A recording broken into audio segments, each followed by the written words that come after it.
चलो स्टार्ट करते हैं क्वेश्चन से। कल मैंने आप लोग को एक फॉर्मूला बताया था कि magnetic field on the axis of A current carrying circular coil.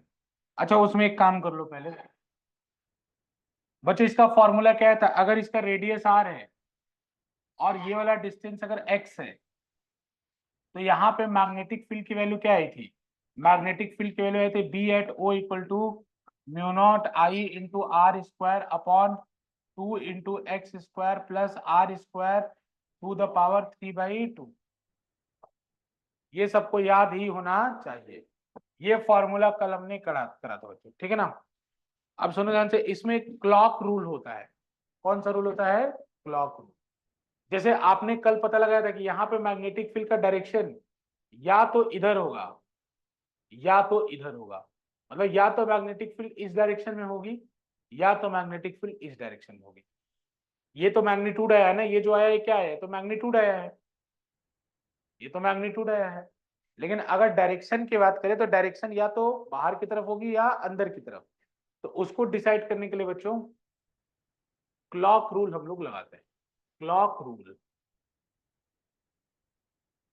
Clock rule कोई बड़ी बात नहीं है लेकिन फिर भी बताते रहे। जैसे देखो, अगर कॉयल है एक और उसमें करंट क्लॉकवाइज सेंस में फ्लो कर रहा है, ये कौन सा सेंस है? क्लॉकवाइज। कॉयल में करंट अगर क्लॉकवाइज सेंस में फ्लो कर रहा है तो इसका मतलब ये हुआ कि देखो बच्चों, अगर आप अभी अपना जो बायट सेवर्ट लॉ का यूज करो और इसका डायरेक्शन बताओ डीएल क्रॉस आर करके, तो अंदर मैग्नेटिक फील्ड किधर होगा? अंदर मैग्नेटिक फील्ड किधर होगा? डीएल के ऊपर हाथ रखो, जैसे मान लो ये डीएल ले लो और आर की तरफ घुमाओ तो पॉइंट अब की बार अंदर है ना। तो डीएल क्रॉस आर, अंगूठा किधर जाएगा? अंदर। यहां भी चेक कर लो, डीएल इस तरफ है और अंदर की तरफ पॉइंट है, तो डीएल क्रॉस आर किधर आएगा? अंदर। यहां भी चेक कर लो, यहां भी चेक कर लो, तो डीएल क्रॉस आर किधर आएगा? अंदर। यहां भी चेक कर लो, डीएल क्रॉस आर किधर आएगा? अंदर। समझ आ रहा है कि नहीं आ रहा है?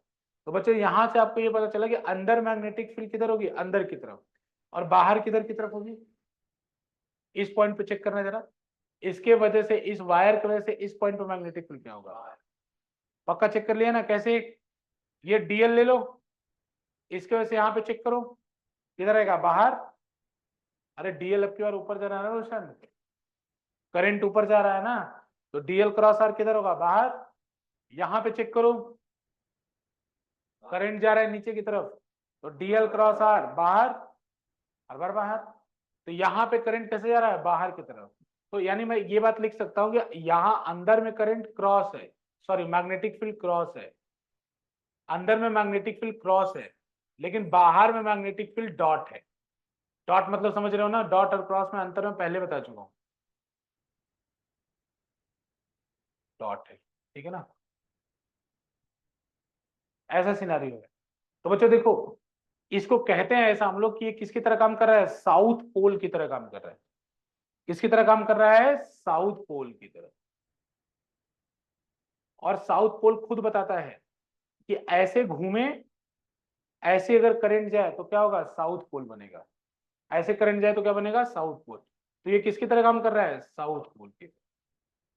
ये साउथ पोल की तरह काम कर रहा है। किसकी तरह काम कर रहा है? साउथ पोल की तरह, ठीक। इसी का उल्टा अगर डायग्राम देखें बच्चों, अगर करंट एंटी क्लॉकवाइज डायरेक्शन में फ्लो करे, एंटी क्लॉकवाइज यानी करंट ऐसे फ्लो करे, तो चेक करके देख लो, अंदर वाले पॉइंट पे डीएल क्रॉस आर करंट किधर आएगा? बाहर की तरफ। फिर चेक करो डीएल क्रॉस आर बाहर की तरफ, फिर यहां चेक करो डीएल क्रॉस आर बाहर की तरफ, फिर यहां चेक करो डीएल क्रॉस आर बाहर की तरफ। तो अंदर वाले सारे पॉइंट में करंट क्या आएगा? बाहर की तरफ। मैग्नेटिक फील्ड क्या आएगा? बाहर की तरफ। और बाहर वाले में क्या आएगा? चेक करो, बाहर वाले में डीएल क्रॉस आर अंदर की तरफ। तो यहाँ पे मैग्नेटिक फील्ड बीच से बाहर निकलता है, बीच से बाहर निकलता है, ठीक है ना। और किनारे किनारे से अंदर जाता है।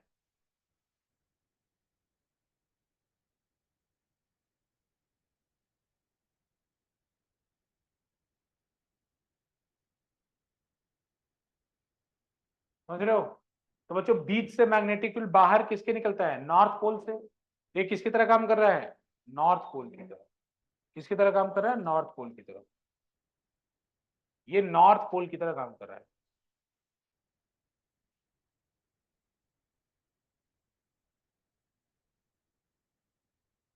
किसकी तरह काम कर रहा है? नॉर्थ पोल की तरफ। तो इसी को हम लोग क्लॉक रूल बोलते हैं कि अगर करंट क्लॉकवाइज डायरेक्शन में फ्लो करे तो ये साउथ पोल है, अगर करंट एंटी क्लॉकवाइज डायरेक्शन में फ्लो करे तो नॉर्थ पोल है। एंटी क्लॉकवाइज में नॉर्थ पोल और क्लॉकवाइज में साउथ। तो नॉर्थ पोल से फील्ड लाइंस बाहर निकलेगी और साउथ पोल में फील्ड लाइंस अंदर जाएगी। नहीं, दोनों को क्लॉक रूल ही कहते हैं। दोनों को क्लॉक रूल एक साथ कहते हैं। दोनों को क्लॉक रूल ही कहते हैं। दोनों को क्लॉक रूल कहते हैं। ठीक है, दोनों को बच्चों हम लोग क्लॉक रूल कहते हैं।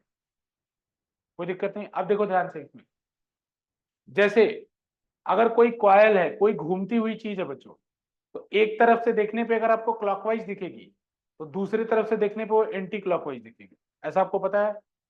पता है कि नहीं पता है?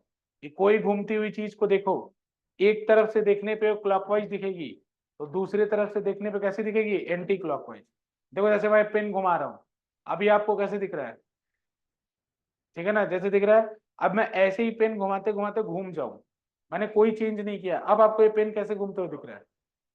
क्लॉकवाइज ना। फिर से वापस देख लो, ऐसे ही घूम गया, फिर क्या दिख रहा है? ठीक है ना, देख लो।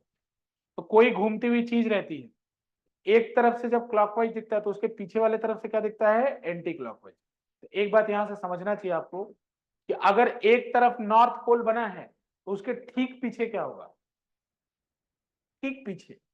ठीक है ना। तो अब देखो हो क्या रहा होगा, फील करो थोड़ा सा। ये नॉर्थ पोल से फील्ड लाइन जैसे बाहर निकल रही होगी और ऊपर जाके ऐसे मुड़ रही होगी और फिर अंदर जा रही होगी, ऐसे बाहर निकल के अंदर जा रही होगी, फिर पीछे से फिर ऐसे आ रही होगी, गोल गोल घूम रही होगी। ठीक है ना, जैसे कॉयल है, कॉयल ऐसे गोल है, तो ऐसे फील्ड लाइंस बाहर निकल रही होगी, फिर पीछे से बाहर, फिर पीछे से बाहर, बार बार। तो जब यहां से बाहर निकलेगी तो बाहर से अंदर आएगी, और जब यहां से अंदर आएगी तो बाहर से बाहर तो अब ये वाला डायग्राम, ये वाला जो डायग्राम है ठीक इसके पीछे वाला डायग्राम। जैसे यहाँ फील्ड अंदर जा रही है तो जो उस तरफ खड़ा है उसको यहाँ फील्ड बाहर आती हुई दिखेगी, और यहाँ फील्ड बाहर आ रही है तो ठीक जो उस तरफ खड़ा है उसको यहाँ से फील्ड अंदर जाती हुई दिखेगी। हाँ, ये ऐसे आ रही है ना, ऐसे। तो जो पीछे खड़ा होगा उसको अंदर जाती हुई दिखेगी, और जो आगे खड़ा होगा उसको बाहर जाती हुई दिखेगी। ये दोनों एक दूसरे के मतलब फ्लिप इमेज है। आगे ऐसा हो रहा होगा तो पीछे ऐसा हो रहा होगा। ठीक है ना। तो यहां बताओ, ये वाला डायरेक्शन कब होगा? इधर वाला डायरेक्शन कब होगा? जब करंट कैसा फ्लो करे? Anti clockwise. कैसा फ्लो करे? Anti clockwise. क्यों एंटी क्लॉकवाइज? इधर से देखने पर, यहाँ पे खड़े होके देखो, अगर इस कॉइल में इधर से देखने पर करंट एंटी क्लॉकवाइज है तो इसका मतलब इधर नॉर्थ पोल बन रहा है, तो नॉर्थ पोल से हमेशा फील्ड लाइंस निकलती है ना, निकलती है ना नॉर्थ से, तो इसलिए ऐसे बनाया है। तो एसी रहे तो ऐसे बनेगा, अगर केवल क्लॉकवाइज रहे तो ऐसे। क्लॉकवाइज इधर से देखने पे अगर करंट क्लॉकवाइज है, इसका मतलब साउथ पोल बन रहा है, फील्ड अंदर की तरफ जाएगा। इसका मतलब है कि यहाँ पे करंट अंदर जाएगा, बी अंदर जाएगा, क्योंकि साउथ पोल बनेगा क्लॉकवाइज पोल से। तो डायरेक्शन ऐसे लिख लो इसमें, और एक क्लॉक रूल याद रखना।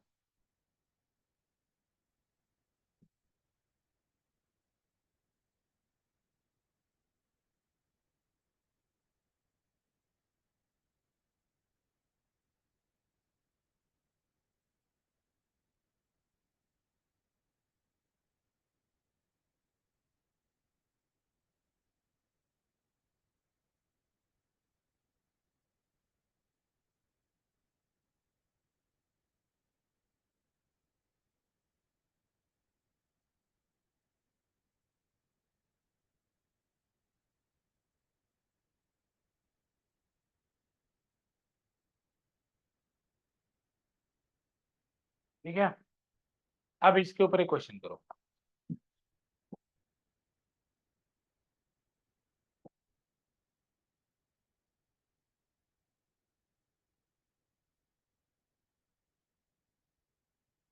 बच्चों एक कॉइल ऐसे है और एक कॉइल ऐसे है।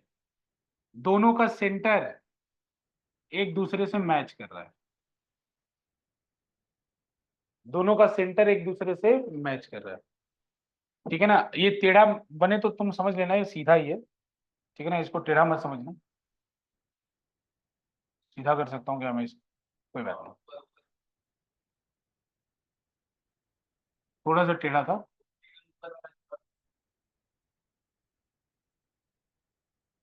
ठीक है ना, सेंटर इन दोनों का लेकिन कॉमन है बच्चों, ठीक है ना, सेंटर आप ये कॉमन है। इसका रेडियस जो है वो 3 सेंटीमीटर है,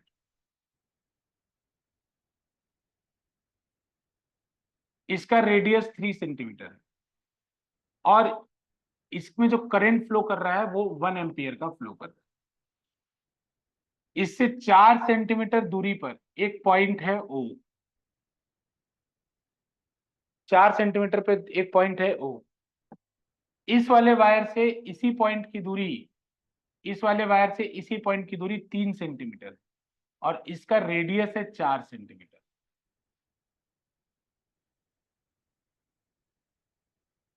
ठीक है ना, तो बच्चों हमें निकालना क्या है फिर, हमें निकालना है कि find the value of I such that the B at O is 0। Find the value of I such that the B net B, मतलब बी नेट, मतलब बी नेट लिख दे रहा हूं, B net at O is 0।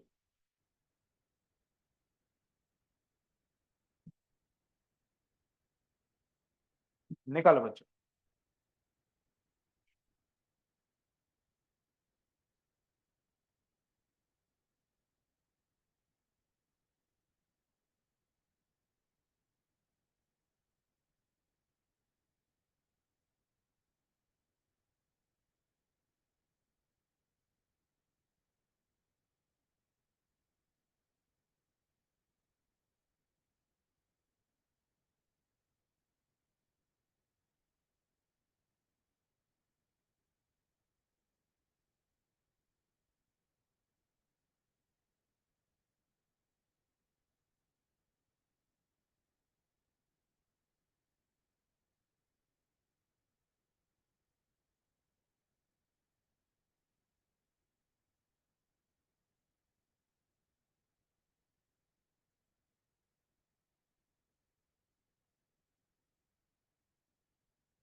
नहीं आ रहा बच्चों?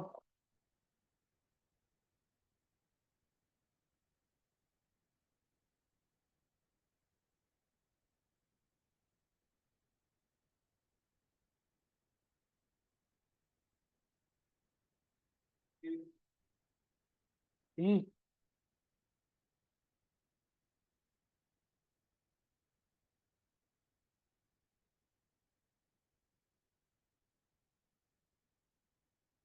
ठीक, गलत। ठीक है, इधर ध्यान दो, ध्यान दो, मैं बताता हूँ। देखो इधर बच्चों, कुछ भी हो जाए, अगर ये वाला फील्ड B1 बना रहा है, मान लो ये वाला फील्ड B1 बना रहा है, तो B1 ऐसे बना रहा होगा, गलत है। ये वाला फील्ड इधर B1 बना रहा होगा, और ये वाला फील्ड इधर B2 बना रहा होगा। तो बताओ, डायरेक्शन में तो दोनों अपोजिट होंगे, लेकिन वैल्यू में दोनों इक्वल होने चाहिए कि नहीं होने चाहिए? जैसे अगर एक 10 है तो दूसरे भी तो 10 होना चाहिए, तभी तो एक दूसरे को कैंसिल करेंगे। तो कैसे करोगे? मॉड ऑफ B1 बराबर मॉड ऑफ B2 कर दो, खत्म हो जाएगा खेल। तो मॉड ऑफ B1 लिखो, तो फॉर्मूला क्या होता है? म्यू नॉट इंटू आई, उसके लिए लिख रहा हूँ 1 एम्पियर के लिए। तो आई की वैल्यू कितनी है? 1 एम्पियर इंटू आर स्क्वायर की वैल्यू कितनी है? 3 स्क्वायर। अब बोलो को यूनिट नहीं चेंज करना है, अभी बाद में करना है।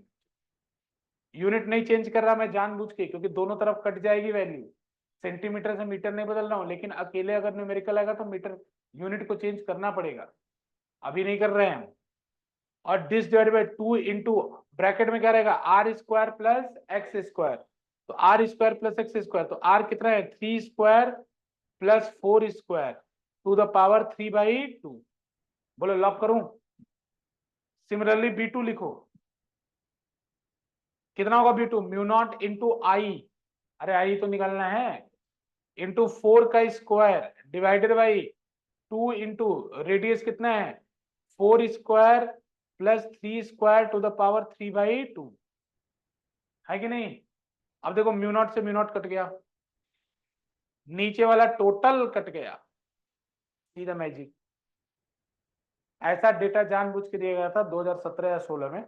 नीचे वाला टोटल कट गया, बच्चा पहले तो डर जाता है कि पता नहीं भगवान क्या खतरनाक क्वेश्चन आ जाएगा मेरे सामने, लेकिन ये कितना खतरनाक नहीं, वो कितना आसान है। तो n बराबर कितना हो गया? 9 बराबर कितना हो गया? 16 आई। तो i बराबर कितना हो गया? 9/16 एम्पियर। 3/4 बोला है तुमने।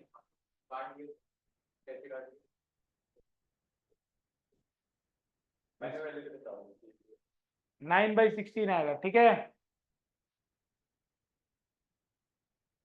बताओ, फुल सर्कल के सेंटर पे मैग्नेटिक फील्ड क्या होता है? कल मैंने बताया था, अगर पूरा कंप्लीट सर्कल हो तो उसके सेंटर पे मैग्नेटिक फील्ड क्या होता है?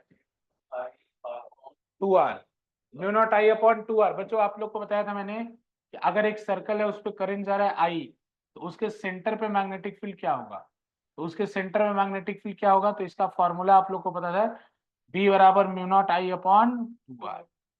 अब देखो इस फॉर्मूले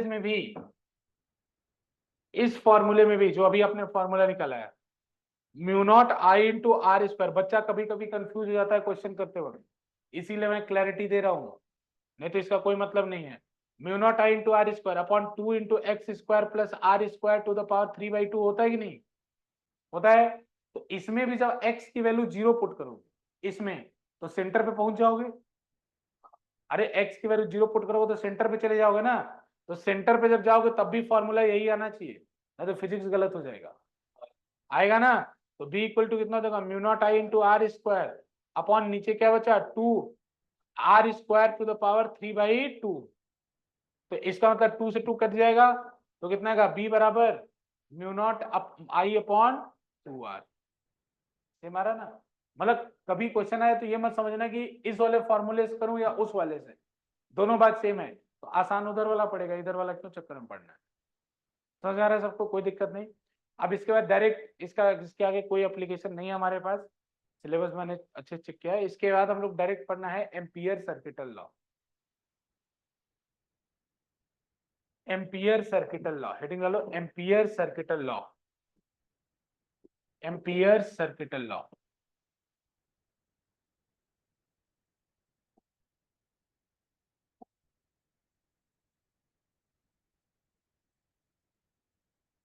ampere circuital law, Ampere circuital law, ठीक हो चो?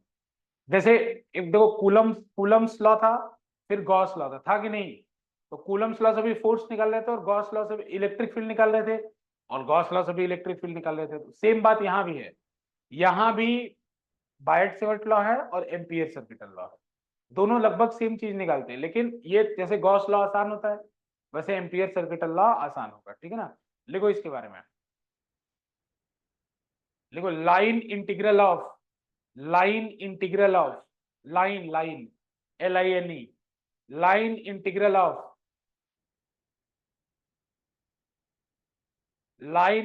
Of magnetic field line integral of magnetic field in a closed loop is line integral of magnetic field in a closed loop is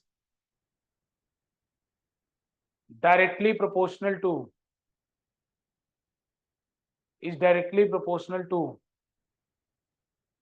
is directly proportional to is directly proportional to the directly proportional to the permeability is directly proportional to the permeability is directly proportional to the permeability and the current which is penetrating the loop which is penetrating the surface area of the loop which is penetrating the surface area of the loop which is penetrating the surface area of the loop which is penetrating the surface area of the loop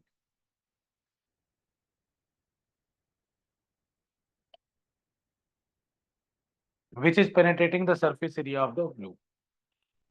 देखो बच्चों, line integral का मतलब क्या होता है? देखो, तो आप देखो गॉस लॉ में क्या लिखे थे? गॉस लॉ में लिखे थे close loop E dot DS, लिखे थे कि नहीं लिखे थे? तो इसको बोलते हैं सरफेस इंटीग्रल, क्योंकि यहां सरफेस एरिया आया है। क्या बोलते हैं इसको? सरफेस इंटीग्रल बोलेंगे। Surface integral of electric field in A close loop. तो यहाँ पे अगर लाइन इंटीग्रल होगा तो क्या होगा? डीएल। तो बस समझ रहे हो ना, ये सरफेस इंटीग्रल था, तो ये क्या होगा? Line integral. तो लाइन इंटीग्रल मतलब line integral of magnetic field, electric field नहीं तो B dot DL. Line integral of magnetic field is equals to mu naught into I in उसी की तरह है आई इन क्या है? I in is the current enclosed by the loop, current enclosed by the loop, current enclosed by the loop, current enclosed by the loop. हाँ numerical है, मतलब numerical है इसके ऊपर अभी करें। Enclosed by the loop.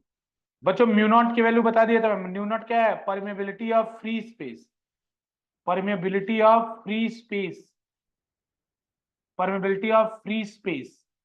इसकी वैल्यू मैंने बता दिया था 4 पाई इंटू 10⁻⁻7 टेस्ला मीटर पर एम्पियर, टेस्ला मीटर पर एम्पियर। ठीक है बच्चों, टेस्ला मीटर पर एम्पियर। बच्चों वहां जब आपको, अच्छा बताओ, गॉस लॉ किसमें लगता था? क्लोज सरफेस में। तो एम्पियर सर्किटल लॉ किसमें लगेगा? क्लोज लूप में, क्लोज लूप में। जैसे रेक्टेंगल क्या होता है? Close loop. सर्कल क्या है? Close loop. ठीक है ना? रोम्बस क्या है? Close loop. पैरेललोग्राम क्या है? Close loop. क्वाड्रिलेटरल क्या है? Close loop. ठीक है ना? लूप में लगेगा, 2D में लगेगा ये। म्यू नॉट के 4 पाई इंटू 10⁻⁻7। ये पीछे भी लिखा होगा, बैट वर्ड जब बताया। अच्छा बैट, अच्छा नहीं आया तो बैट्स में आया था, उसको पता। हाँ तो वही तो लिखा होगा इसके वैल्यू। ठीक है बच्चों, अच्छा बताओ, तो आप जब गॉस लॉ पढ़ते थे तो जब क्लोज ऑब्जेक्ट नहीं दे रखा था, क्लोज सरफेस जब नहीं दे रखा था, तो अपने तरफ से बनाते थे कि नहीं बनाते थे? तो उसका नाम क्या रखते थे? Gaussian surface. तो जब यहाँ क्लोज लूप नहीं होगा तो हम अपनी तरफ से बनाएंगे, तो उसका नाम क्या रहेंगे? Amperian loop. क्या नाम देंगे उसको? Amperian loop. वहां गॉसियन सरफेस बनाते थे, यहां हम लोग एप्लीकेशन के लिए अपने बनाएंगे तो उसका नाम देंगे एम्पीरियन लूप, एम्पीरियन लूप बनाएंगे। ठीक है, क्लियर है? कोई दिक्कत नहीं।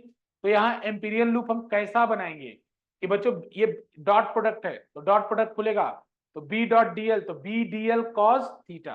तो हम जानबूझ के ऐसा एम्पीरियन लूप चुनेंगे कि या तो थीटा की वैल्यू 0 हो, या तो थीटा की वैल्यू 180 हो, या थीटा की वैल्यू 90 हो। अच्छा वैल्यू है, हम जानबूझ के ऐसा चुनेंगे। ठीक है ना? तो बच्चों इसी का डायरेक्ट मैं एक एप्लीकेशन ले रहा हूँ, इसी से आपको ज्यादा समझ में आएगा। तो एप्लीकेशन इसका एकमात्र एप्लीकेशन जो आप लोग के सिलेबस में है, पहले आप लोग के सिलेबस में सोलेनॉइड भी हुआ करता था और टोरॉइड भी हुआ करता था, लेकिन सीबीएसई ने आप लोग के ऊपर बहुत बड़ी कृपा करी, दोनों हटा दिए। तो कोई बात नहीं, एक ही एप्लीकेशन है उसका, बस एंजॉय कर लीजिए आप लोग। आइए चलिए तो लिखिए application of ACL, application of ACL, ACL मतलब समझ रहे हो ना, हाँ, एप्लीकेशन ऑफ एसीएल। तो मैं सोच रहा हूँ नेक्स्ट पेज सही कराता हूँ, application of ACL, application of ACL, एक ही एप्लीकेशन है, दो और है जैसा मैंने आपको बताया, लेकिन कृपा हुई आप लोग के ऊपर, ठीक है। एप्लीकेशन ऑफ एसीएल, तो बच्चों इसमें हम वही पढ़ेंगे, पहला एक ही और एकमात्र एप्लीकेशन है, तो इसी में start, magnetic field, magnetic field due to a, due to a current carrying, current carrying infinite wire, current carrying infinite wire, infinite wire, magnetic field due to a current carrying infinite wire, magnetic field due to a current carrying infinite wire, एकमात्र application, इसको देख लीजिए बच्चों। अब देखो magnetic field due to infinite current, ये formula आपको already पता है क्योंकि मैं एक बार पीछे इसको बता चुका हूं, जब थीटा 1 थीटा 2 90 पुट कर देते थे, तो वो लेकिन सिलेबस में है नहीं, क्योंकि वो तो मैंने आपको बता दिया कि भाई फॉर्मूला सिलेबस में है उसका, मैंने तो अलग से ये, लेकिन आपके डिराइवेशन प्रॉपर आपके सिलेबस में, ठीक है। तो देखो इनफाइनाइट ऐसे, मान लो कोई ये इनफाइनाइट वायर है, अब देखो एक बात इसमें और है कि कई बार इनफाइनाइट देगा नहीं, कई बार इनफाइनाइट देगा नहीं, जैसे बोलेगा वायर का लेंथ है 2 मीटर और बोलेगा उससे 5 सेंटीमीटर दूरी पर, वायर से परपेंडिकुलरली 5 सेंटीमीटर दूरी पर एक पॉइंट है, इस पॉइंट पे मैग्नेटिक फील्ड बताओ। जैसे बोलेगा कि आर की वैल्यू 5 सेंटीमीटर है, इस पॉइंट पे, यहाँ पे एक पॉइंट है, यहाँ पे मैग्नेटिक फील्ड बताओ। देखो कॉमन सेंस काम करना चाहिए कि 2 मीटर वायर की तुलना में, ठीक है ना, 5 सेंटीमीटर क्या ले सकता हूं मैं, बहुत कम, तो ये 5 सेंटीमीटर की तुलना में 2 मीटर वायर इंफिनिटी हो जाएगा। तो ऐसे क्वेश्चन में कई बार बोलेगा नहीं, कई बार डेटा देके आपको कंफ्यूज करेगा, आप बोलोगे अरे मैंने तो लेंथ पढ़ा ही नहीं था, ये तो लेंथ दे दिया क्वेश्चन में। तो लेंथ इसलिए नहीं दिया कि फॉर्मूला में यूज करो, लेंथ इसलिए दिया तो तुम्हें पता चल जाए कि इनफाइनाइट वाला फॉर्मूला लगेगा। लेंथ बहुत बड़ा दे दे 10 मीटर, आर की वैल्यू मिलीमीटर में दे दे, सेंटीमीटर में दे दे, तो कॉमन सेंस लॉजिक काम करना चाहिए, अच्छा ये तो बहुत बड़ा है इसकी तुलना में, तो यहाँ पे इनफाइनाइट वाला फॉर्मूला लगा, ठीक है बच्चों। तो हमारा भी सिनेरियो वही है, इससे आर डिस्टेंस दूरी पे कोई एक पॉइंट लेंगे, ये रहा एक पॉइंट, इस पे हम लोग को काम दिया गया है कि भाई आपको मैग्नेटिक फील्ड बताना है, और इस वायर में करंट जा रहा है आई, और ये वायर इनफाइनाइट वायर है, ये हमारा काम है। तो देखो बच्चों, इस वायर का अगर मैं टॉप व्यू देखूं, टॉप व्यू, टॉप व्यू देखूं, तो टॉप व्यू देखूं तो मुझे ये वायर पॉइंट जैसा दिखेगा, अरे फील करने की बात है ये, क्योंकि करंट ऐसे आ रहा है ना, ऐसे देख रहा हूं मैं, तो ये मुझे पॉइंट ही तो दिखेगा, अगर ठीक ऊपर से देखूं तो लेंथ थोड़ी दिखेगा, पॉइंट दिखेगा। अच्छा तो बच्चों देखो एक बात इसमें यही याद रखना चाहिए कि अब मुझे देखो लूप तो है नहीं, एम्पीरियल लूप मानना है, तो एम्पीरियल लूप मानने से पहले हमें ये आइडिया हो जाना चाहिए कि इसका मैग्नेटिक फील्ड लाइंस कैसा बनेगा, इसका मैग्नेटिक फील्ड लाइंस कैसा बनेगा। तो आपने 10th में एक रूल पढ़ा था कि करंट अगर ऊपर, यहां भी मैंने बताया था, वो गोल वाला एग्जांपल एक बताया था मैंने, लेकिन अगर भूल गया हो तो मैं बता रहा हूं कि अगर ये वायर ऐसे ऊपर जा रहा है, करंट ऊपर जा रहा है, तो आप वायर को ऐसे होल्ड करो अपने दाहिने हाथ में और कर्ल करो फिंगर को, तो फिंगर जिधर कर्ल होता है उधर ही मैग्नेटिक फील्ड होता है। तो इसका मैग्नेटिक फील्ड लाइंस कैसा होगा, इसका इसका मैग्नेटिक फील्ड लाइंस ऐसा होगा, ऐसे इसका मैग्नेटिक फील्ड लाइंस, इसका मैग्नेटिक फील्ड लाइंस ऐसे होगा। तो ये किसका डायरेक्शन हम बनाए हैं, बी का, बी का डायरेक्शन क्या होगा, तो यहाँ पे टेंजेंट ड्रॉ करो, जैसे अगर मैं पूछूं इस पॉइंट पे बी का, हमारे मैग्नेटिक फील्ड लाइन जानते हैं ना आप लोग, अगर ये पता हो तो किसी भी पॉइंट पे बी का डायरेक्शन बता सकता हूँ, जैसे इस पॉइंट पे बताना तो टेंजेंट ड्रॉ कर लो, जिधर टेंजेंट का डायरेक्शन आएगा वहीं बी का डायरेक्शन होगा। तो बच्चों जानबूझ के मैं अपना एम्पीरियन लूप भी ऐसा ही मान लूंगा, ठीक है ना, एम्पीरियल लूप भी ऐसा ही मान लूंगा, क्यों, फायदा हो जाएगा, क्योंकि बी का डायरेक्शन भी वैसे होगा और डीएल का डायरेक्शन भी वैसे होगा, तो एंगल कितना हो जाएगा, 0। तो बच्चों मैंने एम्पीरियल लूप भी ऐसा ही मान लिया कि मेरा एम्पीरियल लूप भी बिल्कुल ऐसा ही है, भाई मुझे मानना था तो मैंने मान लिया कि लेट, इसमें क्या होना है, let the amperian loop, let amperian loop be circular, be a circle of radius r. मान लिया बच्चों, देखो डीएल किसी भी एक पॉइंट पे चेक करो, किसी भी एक पॉइंट पे डीएल क्या होता है, तो जो एम्पीरियल लूप आपने माना है उसका छोटा सा हिस्सा क्या कहलाता है, डीएल। तो ये देखो डीएल है, तो डीएल का डायरेक्शन ऐसे है, तो एक बी का भी डायरेक्शन कैसे होगा, ऐसे ही होगा। उस पॉइंट पे टेंजेंट ऐसे ही जाएगा और एम्पीरियल लूप भी ऐसे ही घूम रहा है, तो एम्पीरियल लूप का भी डायरेक्शन होता है। तो मैं मान रहा हूं कि जैसे बी है वैसे ही एम्पीरियल लूप है, लफड़ा खत्म। जैसे बी चल रहा है वैसे एम्पीरियल लूप चल रहा है, बात खत्म। अगर चल रहा है तो फिर अब फॉर्मूला क्या लिखूं बच्चों, फॉर्मूला लिखने के लिए formula by applying ACL, by applying ACL, by applying ACL. ACL क्या होगा, फॉर्मूला लिख दो, integral B dot dl is equals to mu naught I in, mu naught I in. Sorted, कोई दिक्कत नहीं आता।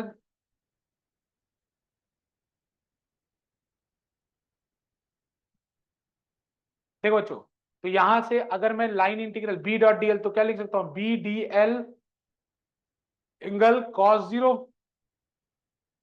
डायग्राम में जैसा दिखाया गया है, cos zero is equals to mu naught I in. तो बच्चों आई वो करंट होता है जो इस लूप को पेनिट्रेट करके जा रहा है, तो अभी वो करंट किसके बराबर है, केवल आई के बराबर।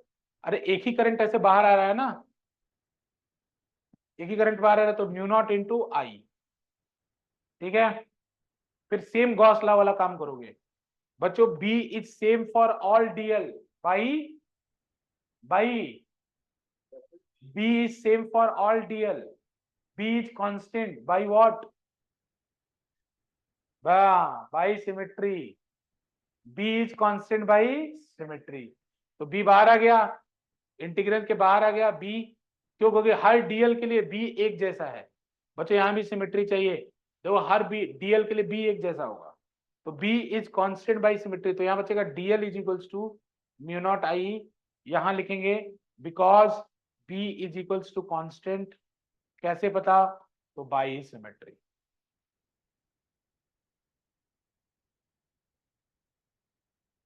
By symmetry.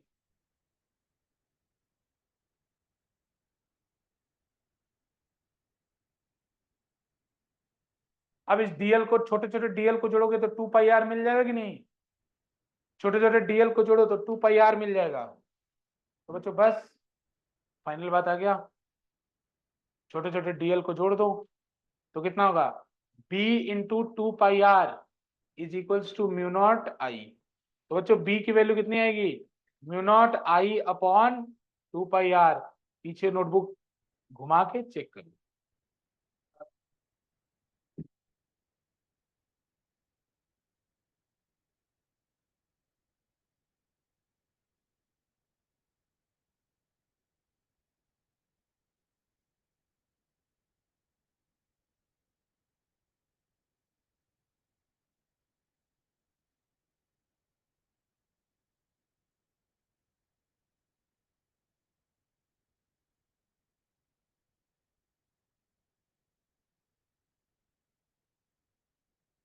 ठीक है ना, लिखो दूसरा एप्लीकेशन इसका, डिराइवेशन नहीं है, डिराइवेशन नहीं है, लेकिन लिखा हुआ है क्वालिटेटिव ट्रीटमेंट। डिराइवेशन नहीं लिखा है, क्या लिखा है, क्वालिटेटिव ट्रीटमेंट। तो क्वालिटेटिव ट्रीटमेंट तो देना पड़ेगा ना भाई। देखो मैग्नेटिक फील्ड, डिराइवेशन नहीं है, घबराओ मत, क्वालिटेटिव ट्रीटमेंट लिखा हुआ है ब्रैकेट में, तो उसका सम्मान तो करना पड़ेगा ना हम लोग को। एक मिनट लिख लेना सबको।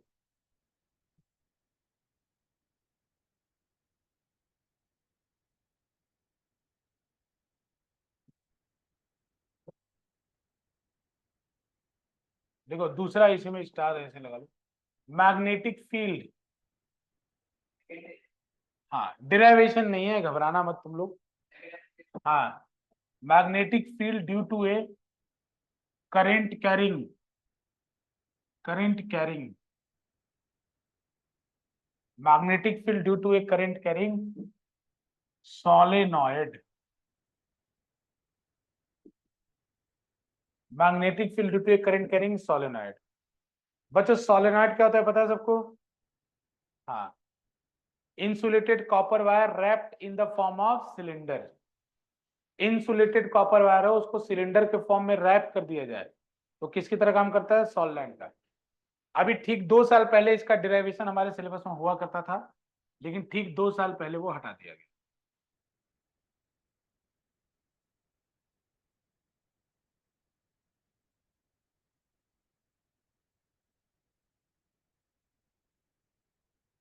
Insulated copper wire wrapped in the form of cylinder. Wrapped, wrapped मतलब होता है लपेटना, या मतलब रैप करना। रैप जान दो ना, रैपिंग।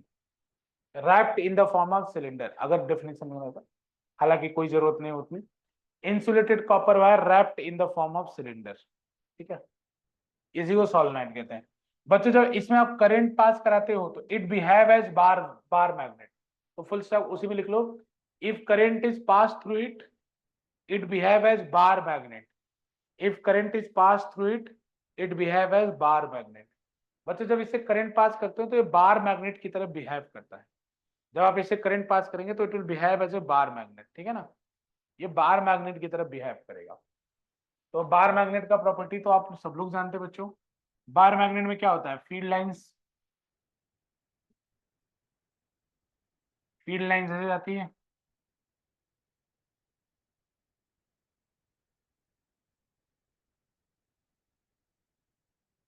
ऐसे करके और भी बना लेना।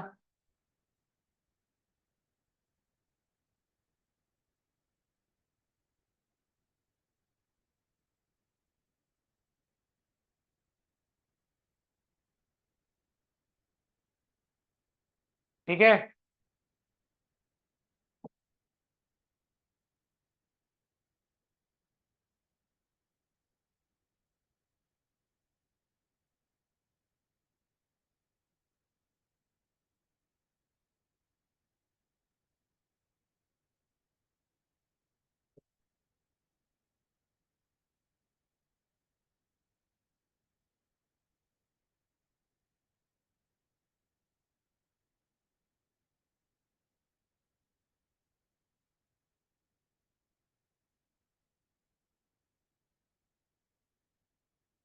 बना लिया।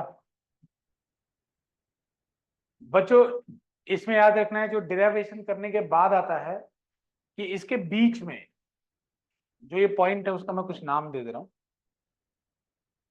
ये बीच वाला पॉइंट है, इसका नाम मैं ओ दे दे रहा हूं, ठीक है ना।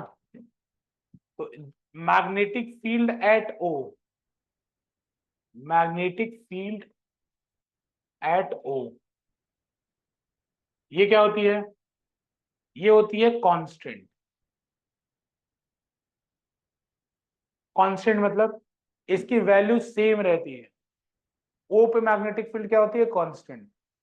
Hence field lines are, hence field lines are, hence field lines are parallel and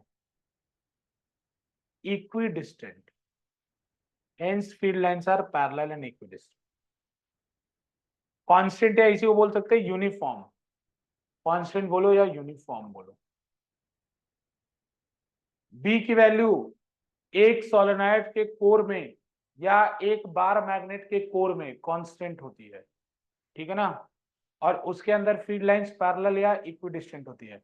बच्चों अगर बोल दे कोई आपसे कि फील्ड कांस्टेंट है या फील्ड यूनिफॉर्म है, तो आपको इसका मतलब समझना है कि ये आपस में क्या है? पैरेलल होंगी और बराबर बराबर दूरी पर। जैसे मैंने आपको कोई बोला, वो बोला मैंने कभी आपको यूनिफॉर्म मैग्नेटिक फील्ड ड्रॉ करो, तो आप पैरेलल लाइन ड्रॉ करेंगे और बराबर बराबर दूरी पे ड्रॉ करेंगे। मैंने आपको बोला यूनिफॉर्म इलेक्ट्रिक फील्ड ड्रॉ करो, पैरेलल लाइन ड्रॉ करेंगे, बराबर बराबर दूरी पे ड्रॉ करेंगे। क्योंकि मैंने आपको बताया था कि अगर दूरी कहीं पास हो गई तो वहां बी की वैल्यू ज्यादा हो जाएगी, और दूरी कहीं दूर हो गई तो वहां बी की वैल्यू कम हो जाएगी। सोचा ना कि नहीं? तो इसीलिए ये field lines parallel and equidistant होती है बीच में, ठीक है। बच्चों इसी में कुछ पॉइंट्स लिख लीजिए बस, मैं लिखवा रहा हूँ, कुछ पॉइंट्स लिख लीजिए इसके बारे में। Magnetic field just above and below the solenoid is zero. जैसे मैं एबव बिलो कर रहा हूं अपने डायग्राम के हिसाब से, बाकी 3D में ऐसा होगा। 3D में चारों तरफ ठीक ऊपर और ठीक नीचे क्या होगा, zero. Magnetic field just above and below the solenoid is zero. Magnetic field just above and below the solenoid is zero. BA equal to BB equal to zero. BA equal to BB is equal to zero. ठीक है बच्चों। Magnetic field at point O कितना होगा, तो ये बायट Savart law से निकलता है। BO बराबर, BO मतलब बीच वाले फील्ड पे, बीच वाले जगह पे मैग्नेटिक फील्ड कितना होगा, ये होगा mu naught NI। Mu naught NI ये होगा बच्चों, B की वैल्यू होगी म्यू नॉट NI। नहीं, दूसरा पॉइंट लिख लो। पहला की just above and below is zero. Second point लिखो magnetic field at the centre will be B equal to mu naught NI। BO equal to mu naught NI। Mu naught क्या है पता है आपको, I क्या है पता है आपको, N बता देता हूं बस। N क्या है, इसी के नीचे लिखिएगा number of turns, number of turns per unit length, per unit length, number of turns per unit length. अगर टोटल टर्म दिया हो, इसका फॉर्मूला हो जाएगा N/L। मतलब हाँ बेटा, magnetic field at the centre of the solenoid is constant, ये तो पहले लिखवा चुका हूं तो दोबारा लिखने की जरूरत नहीं। Centre of the solenoid is B naught equal to mu naught NI, और ये कांस्टेंट होता है, इसका वैल्यू फिक्स होता है। ठीक है ना, ये तो दूसरा पॉइंट लिखा है, उसी की वैल्यू बता दिया। ये स्मॉल n क्या है, number of turns per unit length. इसको क्या मतलब है, total length upon total turn upon total length, total turn upon total length. Turn नहीं समझ रहे, अरे ऐसे एक बार घुमाए एक टर्न, एक और बार घुमाए दो टर्न, एक और बार घुमाए तीन टर्न। ठीक है ना, तो ये याद रखना, small n is a total number of turns upon total length, small N.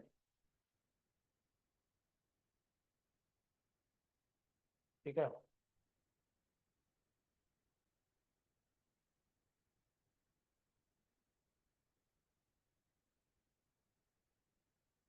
Done. बच्चों अगर किसी सोलेनाइड को काट के आधा कर दिया जाए, किसी सोलेनाइड को काट के आधा कर दिया जाए, इसको मैं कट करूं, इसको आधा कर दूं, तो उसके जो नया सोलेनाइड बना उसके सेंटर पे मैग्नेटिक फील्ड क्या असर होगा, उसके सेंटर पे जो मैग्नेटिक फील्ड होगा उस पर क्या असर होगा। जैसे मान लो पहले बड़ा सोलेनाइड था तो उसके सेंटर में मैग्नेटिक फील्ड B था, तो उसको मैंने काट के आधा कर दिया, तो उसके सेंटर पे मैग्नेटिक फील्ड पे अब जो छोटा बन गया, तो उसके सेंटर पे जो मैग्नेटिक फील्ड होगा अभी भी कांस्टेंट होगा, तो वो किसके इक्वल होगा, B/2। गलत बात, B के ही इक्वल होगा। अरे क्योंकि तुमने जब लेंथ काटा, तो लेंथ काटे, लेंथ L/2 हुआ, तो टर्न भी तो आधा हो जाएगा। अरे 1 मीटर है, 1 मीटर में 100 टर्न था, तुमने आधा मीटर कर दिया तो टर्न भी तो 50 हो जाएगा ना। तो L/2 हुआ तो N/2 भी हुआ, तो स्मॉल n की वैल्यू तो फिक्स रही। तो सोलेनाइड को काट दो, सोलेनाइड को बड़ा कर दो, उसके सेंटर में फर्क नहीं पड़ने वाला। बस ये बात है कि तुम अगर दोबारा वाइंडिंग कर दो तब फर्क पड़ जाएगा। पहले तुमने दूर दूर वाइंडिंग किया था, पास पास वाइंडिंग कर दो, तो कम लेंथ में ज्यादा टर्न आ जाएगा, तब फर्क पड़ जाएगा। अंतर समझ रहे हो ना, लेकिन ऐसे नहीं फर्क पड़ेगा। ठीक है, हालांकि ये एक्स्ट्रा ज्ञान है, फिर भी मैं बता दे रहा हूं कि जो कॉर्नर्स होते हैं, जैसे सी है, ये सी है, एक्स्ट्रा ज्ञान थोड़ा सा, और ये पॉइंट डी है, तो BC जो होता है और BD ये दोनों बराबर होते हैं, और ये B0/2 होते हैं, और ये B0/2 होते हैं। कॉर्नर पे, कॉर्नर पे जो मैग्नेटिक फील्ड होता है वो सेंटर का आधा होता है। चाहे बार मैग्नेट की बात करो, चाहे इसमें सोलेनाइड की बात करो, दोनों बात एक ही है। कॉर्नर पे जो मैग्नेटिक फील्ड होगा वो सेंटर का आधा होगा। ठीक है बच्चों, ठीक। बस एक और बात, लास्ट बात,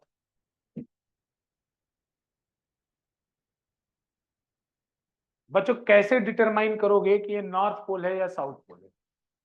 करंट को देख के, करंट नीचे आएगा तो हमेशा नॉर्थ होगा, और करंट ऊपर जाएगा तो साउथ होगा। फील्ड लाइंस तो तुम देख ही नहीं पाओगे। अरे फील्ड लाइंस तो इमेजिनरी है ना, तुम करंट को देख के बताओगे कि अगर करंट नीचे से ऊपर जा रहा है तो साउथ बनेगा, और ऊपर से नीचे आ रहा है तो नॉर्थ बनेगा। ये देख के नहीं बता सकते। अरे जैसे वायर है, एग्जांपल समझो, वायर है, इसको क्लॉकवाइज और एंटी क्लॉकवाइज दोनों बना सकता हूं मैं। जैसे मान लो ये वायर है, इस पे मुझे लपेटना है, तो मैं वायर को ऊपर ले आके ऐसे भी लपेट सकता हूँ, ऐसे करके लपेट सकता हूँ, ऐसे करके लपेट सकता हूँ, और मैं ऐसे भी लपेट सकता हूँ। तो करंट देख के अपने आइडिया लगा सकते हैं कि ऐसे रैप किया गया है कि ऐसे रैप किया गया। क्लॉक मतलब करंट ऊपर जाए तो ये मत रख लेना कि साउथ बनेगा, करंट ऊपर जाने पे नॉर्थ भी बन सकता है। वो डिपेंड करता है कॉइल ऐसे लपेटा गया है या ऐसे लपेटा गया। तो इसलिए ये मत समझना है कि करंट से पता चल, नहीं। हाँ, किससे पता चलेगा? तो डायरेक्शन के लिए you have to use clock rule. हाँ, क्लॉक रूल बेटा। मतलब यहां सामने खड़े को देखो, करंट क्लॉकवाइज जा रहा है तो साउथ, और एंटी क्लॉकवाइज जा रहा है तो,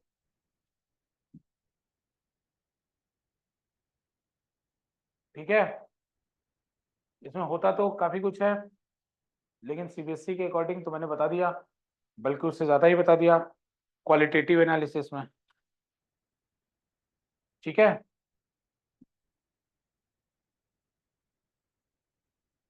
तो हम लोग का फर्स्ट सेगमेंट यहाँ पे ओवर होता है। फर्स्ट सेगमेंट बताया था ना, मैग्नेटिज्म 4 सेगमेंट में है, तो पहला सेगमेंट यहाँ पे ओवर हो जाता है। अब आप लोग बायट सेवर्ट लॉ के एमटीजी का मैं भेज दूंगा पीडीएफ। बायट सेवर्ट लॉ का क्वेश्चन, मतलब पहले वो स्टार्ट करेगा फोर्स से, तो आप फोर्स वाला मत करके डायरेक्ट जहां से बायट सेवर्ट होगा उसका क्वेश्चन आप लोग बनाना शुरू कीजिए, क्योंकि मैं खुद बता रहा हूँ अभी प्रिपरेशन अधूरी है जब तक क्वेश्चन न पूरा हो। क्योंकि अभी भी क्वेश्चन जब बनाओगे ना तो इस कॉन्सेप्ट को यूज करना तुम्हें नहीं आएगा। इसीलिए एक बार कर लो, अगर मेरे से आता है, डाउट होता है कर लो। कुछ लोग के एग्जाम चल रहे हैं, एग्जाम हो जाने दो, तो मैं क्वेश्चन ही क्वेश्चन जितने डाउट अभी तक पीछे के चैप्टर के हैं सारे डाउट एक साथ कर दो, ठीक है ना। एग्जाम कुछ लोग के ओवर हो जाते हैं, ठीक। तो बच्चों आज के लिए इतना ही रहने दो, नेक्स्ट सेगमेंट हम लोग नेक्स्ट क्लास में स्टार्ट करेंगे, ठीक है ना। आज की क्लास में इतना ही है, ठीक है। बाकी पढ़ाई करो, एमटीजी भेज दूंगा। एमटीजी के अलावा कुछ मत करो, नोट्स बनाओ, नोट्स पढ़ो, एमटीजी पढ़ो, इतना ही तुम्हारे बोर्ड के लिए सफिशिएंट होगा। बस पढ़ने के बाद एमटीजी को रिवाइज भी करो।